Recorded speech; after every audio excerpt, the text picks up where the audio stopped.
My dear Americans, I heard what happened. Yeah, it must be very painful. From the very bottom of my heart, I say, welcome to the club.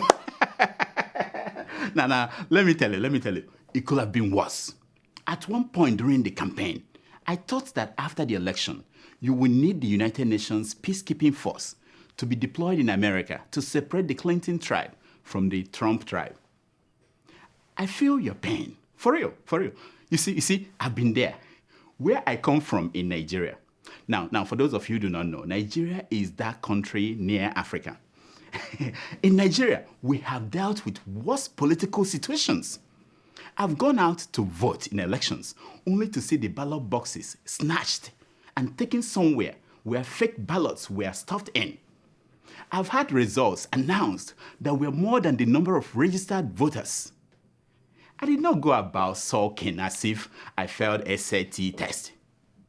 After each election, we embrace the person that the powers that be tell us is our new leader. Mind you, sometimes these powers that be are your own presidents, US, your own US secretaries of states, and your own CIA. Do we mind? Yes, we do. But we live our lives because the search for food, clothing, shelter, and Kim Kardashian's videos surpass all that. I've woken up several times to hear regular radio programs interrupted by martial music.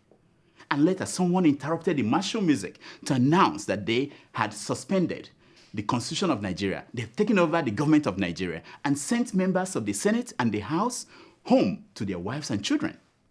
So tell me, what happened to you on November 8th? You have been complaining about dead people voting.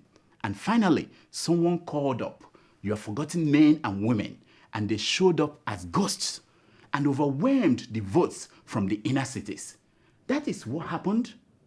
I know it's scary to have a president who already has his own plan. But we in Nigeria once tried a president who had no shoes. Under him, we had a runaway corruption. During your campaign, your candidates had 3 debates, even if they were just exchange of insults. But African leaders have no time for such nonsense. Some of them cannot even sit down for 90 minutes without falling asleep. Now imagine them standing up for 90 minutes to debate. You guys are unhappy that your president-elect did not show his tax returns. Guess what? African leaders only declare their assets to shell companies in Panama, Swiss banks, and your good old American banks. So I still don't know why you are all grumbling. Now, here are some top 10 things you can do for a quick relief. Number 10, if you cannot stand being a loser, join the winning party and be a different kind of loser. If you can't stand joining the winning party and cannot survive being in the opposition party for 4 years, gather some boys and enter a forest near you and start a rebel group and fight your way to the capital. It's happening all across Africa.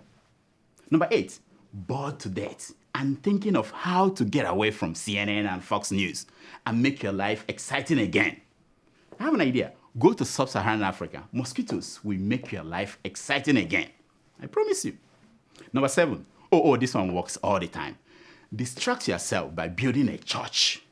In 4 years of collecting offerings and tithes, you can buy your own private jet and transform your life. Number 6, if you now find National Football League boring, make yourself useful in the battlefield of the Congos. It has been going on for 20 years. I think you can find something to do there. Number 5, searching for an adventure. Go on a safari, run a race against a lion. Try it.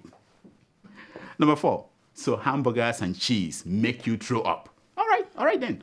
Try maggots and termites. Delicious. Number 3, afraid of what your president-elect might do to your daughters. I say petition the White House to transform the swamps by allowing him to marry more than 4 wives at a time.